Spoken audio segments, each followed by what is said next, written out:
Le soir où c'est arrivé, j'ai d'abord entendu un rire derrière une porte qui aurait dû être fermée à clé.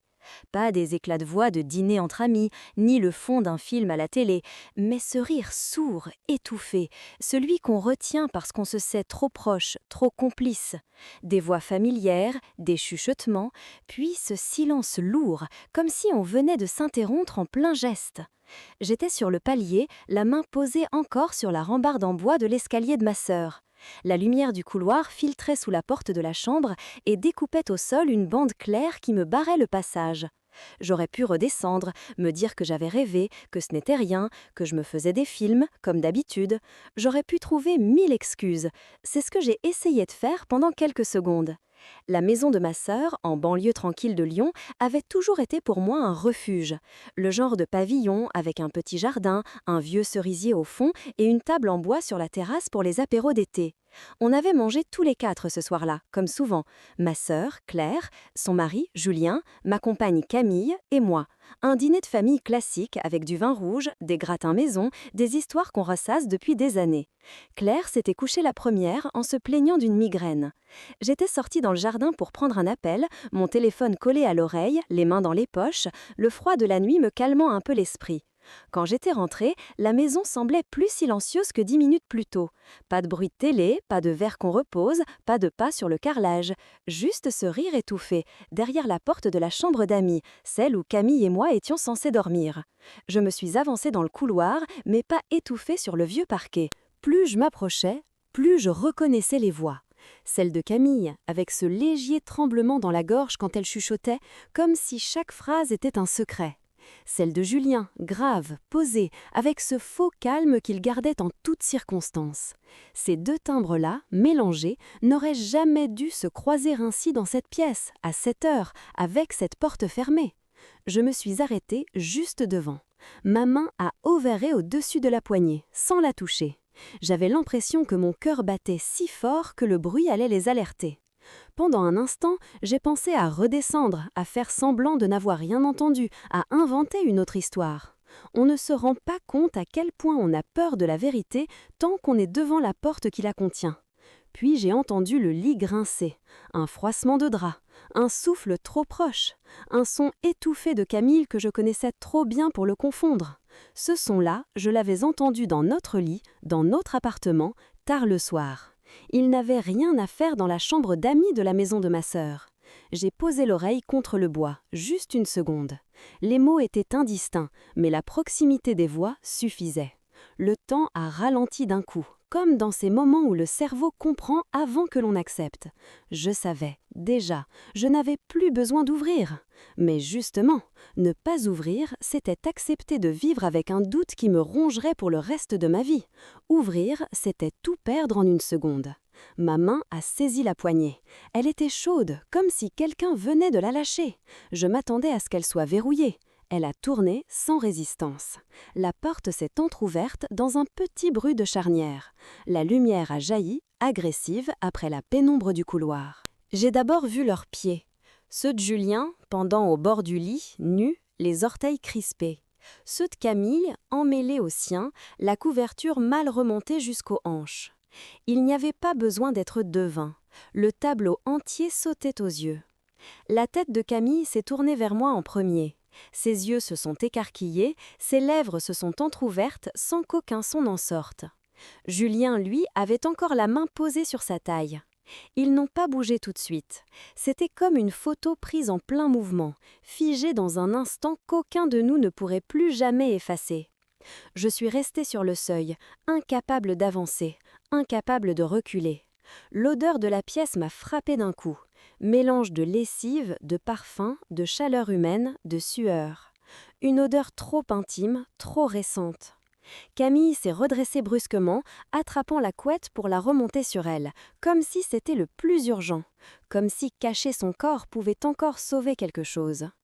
Julien s'est assis, les yeux rivés sur moi, livide. « Thomas » a-t-il soufflé. C'était tout ce qu'il a trouvé à dire. Camille a fini par murmurer, d'une voix étranglée, « Qu'est-ce que tu fais là ?» C'était la mauvaise question. Ce n'était pas moi qui n'avais rien à faire ici. Ce couloir, cette maison, cette chambre, c'était chez ma sœur, chez ma famille. Ce qui n'avait rien à faire là, c'était eux, ensemble, sous ses draps. Je n'ai pas répondu. Ma voix s'était éteinte quelque part entre l'escalier et la porte. J'ai juste continué à les regarder, comme si mon cerveau essayait d'enregistrer chaque détail pour être sûr de ne jamais se laisser convaincre plus tard que ce n'était peut-être pas si grave. Julien a fini par balbutier la phrase la plus pathétique du monde. « Ce n'est pas ce que tu crois. » Si je n'avais pas eu l'impression d'étouffer, j'aurais ri. Il n'y a rien de plus ridicule que ces mots-là dans ce genre de scène. Je me suis avancée d'un pas, juste assez pour que la porte s'ouvre complètement. Le lit, la couette, leurs deux corps trop proches, leurs visages décomposés. Tout était là. Tout tenait dans ce rectangle de lumière. Ma voix est revenue d'un coup, rauque, cassée. « Ça fait combien de temps ?» Camille a secoué la tête, les yeux brillants. « C'est une erreur, Thomas, on ne voulait pas. » Je l'ai coupé. « Ça fait combien de temps ?» C'est Julien qui a répondu. Il a baissé les yeux, sa mâchoire s'est contractée. « Depuis cet été. » L'été. Des images sont apparues tout de suite. Des barbecues dans le jardin, des apéros qui duraient trop longtemps, des regards que j'avais pris pour de l'amitié, des moments où ils disparaissaient tous les deux pour finir la vaisselle pendant que Claire et moi parlions de tout et de rien sur la terrasse. Tout s'est recomposé d'un coup dans ma tête, comme un puzzle dont je refusais jusque-là de voir le dessin. « Je vous faisais confiance », ai-je murmuré. Je ne savais même pas à qui je m'adressais exactement. À Camille, que j'aimais, à Julien, que je considérais comme un frère depuis des années, aux deux sûrement. L'air de la chambre me donnait la nausée. Je sentais chaque battement de mon cœur comme un coup de poing dans ma poitrine. Je me suis reculée, un pas, puis un autre. Camille a tendu la main vers moi. « Attends, s'il te plaît, on doit en parler. » Je n'en pouvais plus de cette pièce, de cette lumière, de leur visage. J'ai fait demi-tour. Le couloir s'est mis à tanguer. J'entendais encore leur respiration derrière moi, leurs murmures, leur « Thomas » répété avec des intonations qui mélangeaient panique et culpabilité. Je suis descendue l'escalier comme si chaque marche pouvait s'effondrer sous mon poids. Dans le salon, tout était encore exactement comme on l'avait laissé. Les verres, les assiettes, la bouteille de vin vide, le plaid froissé sur le canapé. Un décor de soirée de famille banale posé autour d'une scène de crime invisible. Je ne me souviens pas clairement d'avoir franchi la porte d'entrée. Je sais juste que je me suis retrouvée dehors, dans le froid, sur le trottoir, les clés de ma voiture déjà en main. Le quartier était silencieux. Seules les lumières, quelques fenêtres allumées rappelaient que d'autres gens vivaient là, dans d'autres vies, loin du drame qui venait de se dérouler derrière moi. J'ai conduit sans réfléchir, le regard accroché à la route sans la voir vraiment. Le périphérique, les feux rouges, les ronds-points, tout défilait sans s'imprimer. Mon téléphone vibrait sur le siège passager. Claire, Camille, encore Claire, je n'ai pas décroché. Je me suis garée finalement sur un parking désert à l'entrée d'un parc. Le moteur tournait encore. Mes mains étaient crispées sur le volant au point d'en blanchir les phalanges. Quand j'ai enfin lâché, la douleur dans mes doigts était presque agréable comparée à ce qui m'écrasait la poitrine. J'ai regardé mon téléphone. Les messages de Camille défilaient. « Je t'en supplie, réponds-moi. On doit parler. C'est moi qui vais lui dire. Ne le fais pas. Je suis désolée. » Désolée, quel mot ridicule. On dit désolé quand on arrive en retard à un rendez-vous, pas quand on a couché des mois avec le mari de la sœur de la personne qu'on prétend aimer. Je n'ai répondu à aucun message. J'ai fini par rentrer chez moi au petit matin, vidée, les yeux brûlants. Mon petit 2 pièces dans le 3e arrondissement, habituellement si familier, semblait étranger. Ses chaussures à elle étaient toujours près de la porte. Son manteau était accroché au porte-manteau. Une tasse de thé à moitié pleine traînait encore sur la table basse. Tout criait sa présence, comme si la nuit que je venais de vivre n'était qu'un cauchemar. Je me suis effondrée sur le canapé sans allumer la lumière. Je ne sais pas combien de temps je suis restée là, à fixer le plafond. Mon téléphone a vibré à nouveau. Ce n'était pas Camille cette fois, c'était Claire. « Tu peux venir ?» Je me suis redressée d'un coup. Elle ne savait rien. Elle était là-bas, dans cette maison, avec ce mari qui avait passé la nuit à faire semblant que tout allait bien. Elle sentait que quelque chose clochait, forcément. On ressent toujours quand quelque chose se fracture dans notre dos. Je l'ai rappelée. Sa voix était tendue. « Il y a un truc qui ne va pas, Thomas. Il est bizarre. Il ne me regarde pas. Il n'a presque pas parlé depuis ce matin. Tu peux passer, s'il te plaît ?» J'ai fermé les yeux. Une seconde, j'ai eu envie de mentir, de lui dire que ce n'était rien, que ça allait passer, qu'ils étaient juste fatigués, de repousser encore la bombe, de respirer 1 heure de plus. J'ai entendu mon propre silence au bout du fil. Elle aussi. Qu'est-ce qu'il se passe a-t-elle demandé. Tu sais quelque chose. Je n'avais plus le droit de me taire. J'arrive, ai-je dit simplement. Sur la route, pour aller chez elle, la douleur s'est mêlée à un autre sentiment. Une colère glacée, dirigée autant contre eux que contre moi. Contre tous ces moments où j'avais senti un léger malaise et où je l'avais enterré pour ne pas faire de vagues. En arrivant devant le pavillon, j'ai reconnu sa silhouette derrière la fenêtre du salon.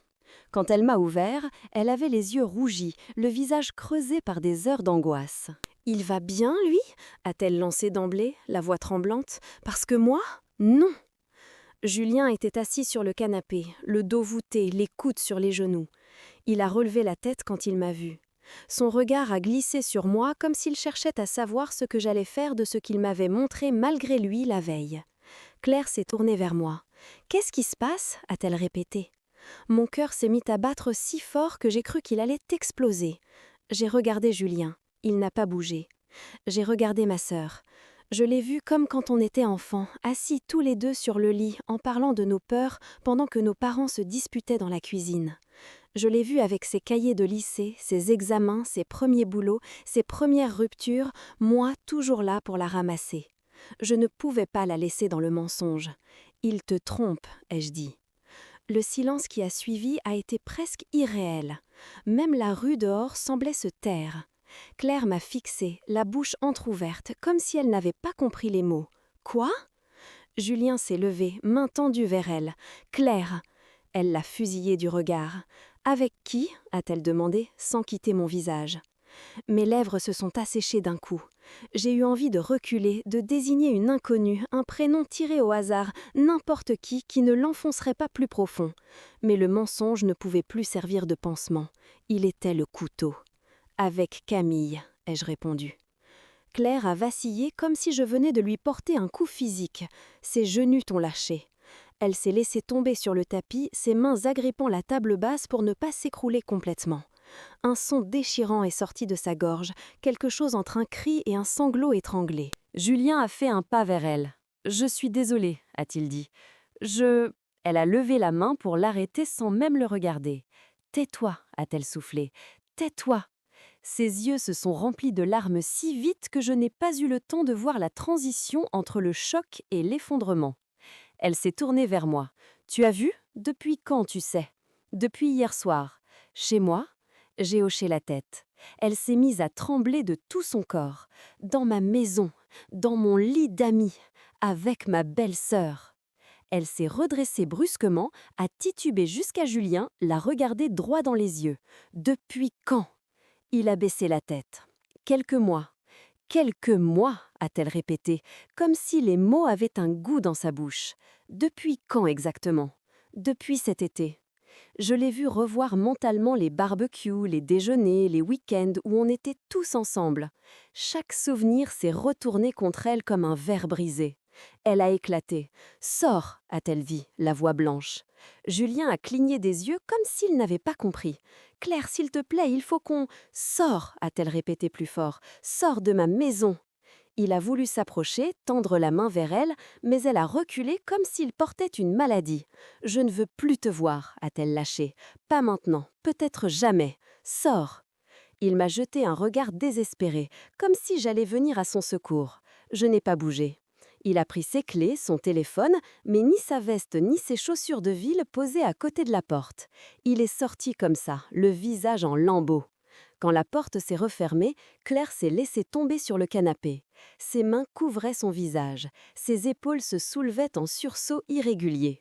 Je me suis assis près d'elle, mais elle m'a repoussée d'un geste, non pas de colère, mais parce que la douleur prenait toute la place. « Il m'a tout pris », a-t-elle murmuré entre deux sanglots. « Il m'a pris mon mari, elle m'a pris ma famille. Toi, tu n'as plus rien non plus. Ils ont cassé nos 2 vies en même temps. » J'ai posé ma main sur la sienne. Cette fois, elle l'a laissée. Ses doigts serraient les miens comme une bouée. Les heures qui ont suivi se sont étirées dans une sorte de brouillard. On n'a presque pas parlé. Par moments, elle se mettait à pleurer à nouveau, puis se calmait, puis repartait. Je lui préparais du thé qu'elle ne buvait pas. Je vérifiais qu'elle mangeait un morceau de pain, un bout de fromage, n'importe quoi.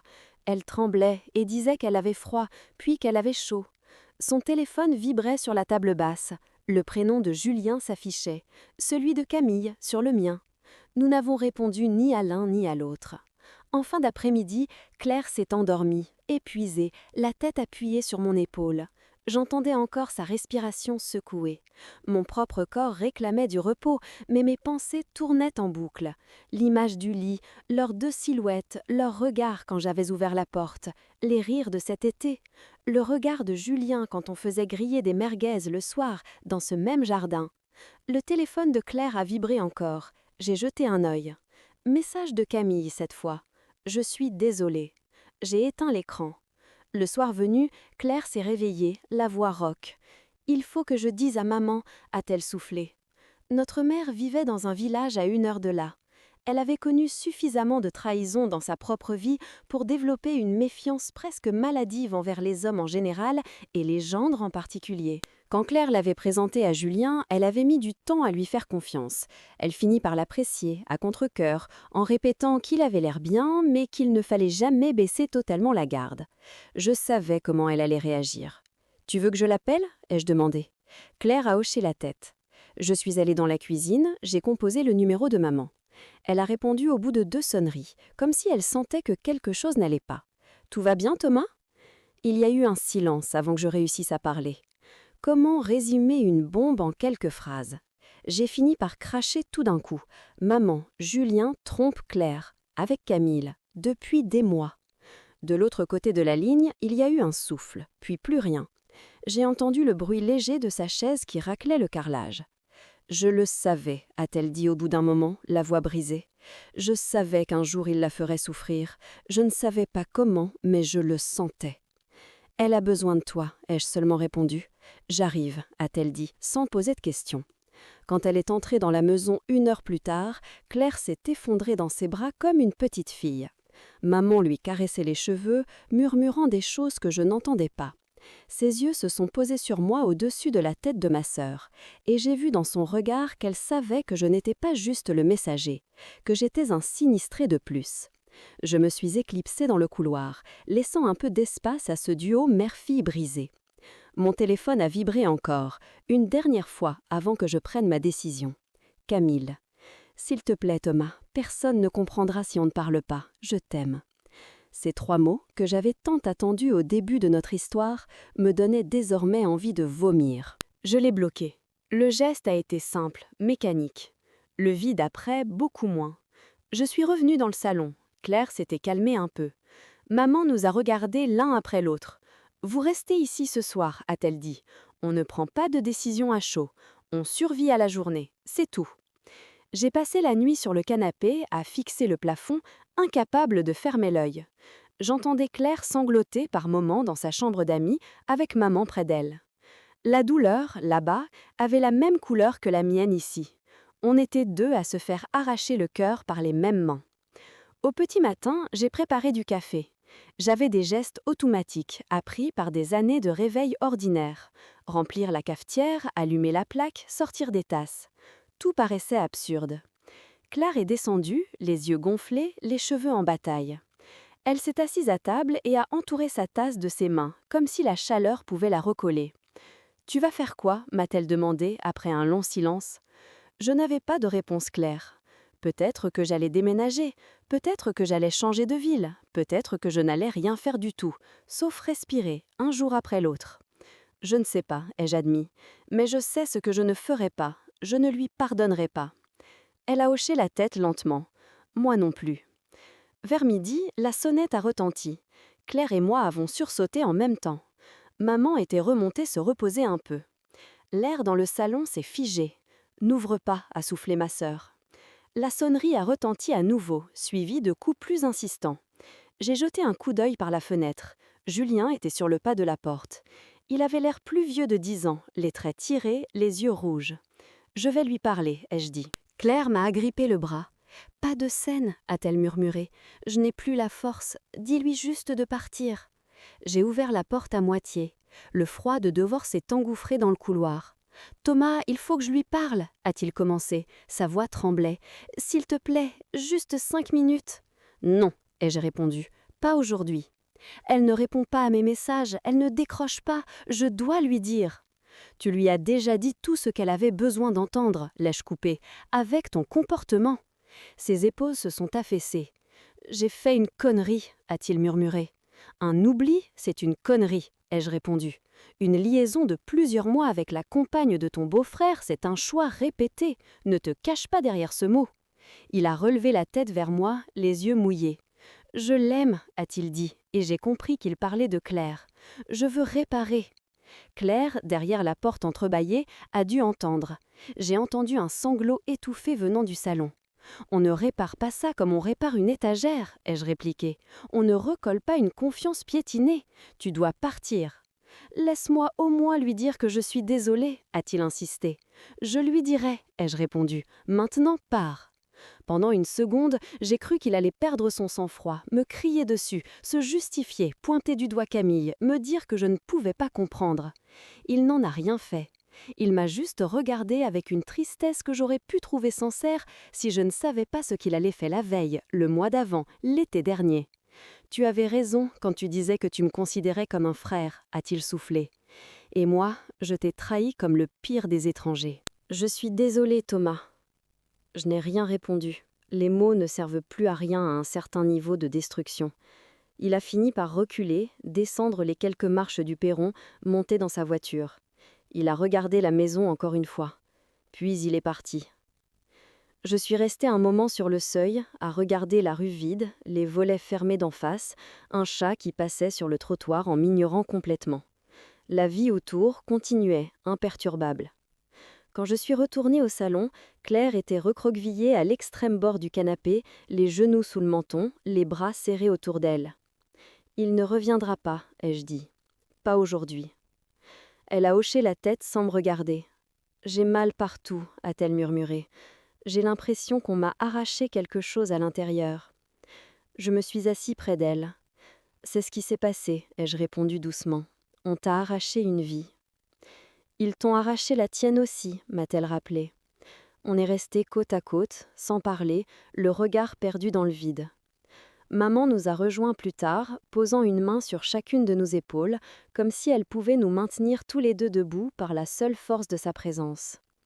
Quand je suis finie par rentrer chez moi ce soir-là, j'avais l'impression de quitter un champ de bataille en laissant derrière moi quelqu'un encore au sol. Mais maman était là.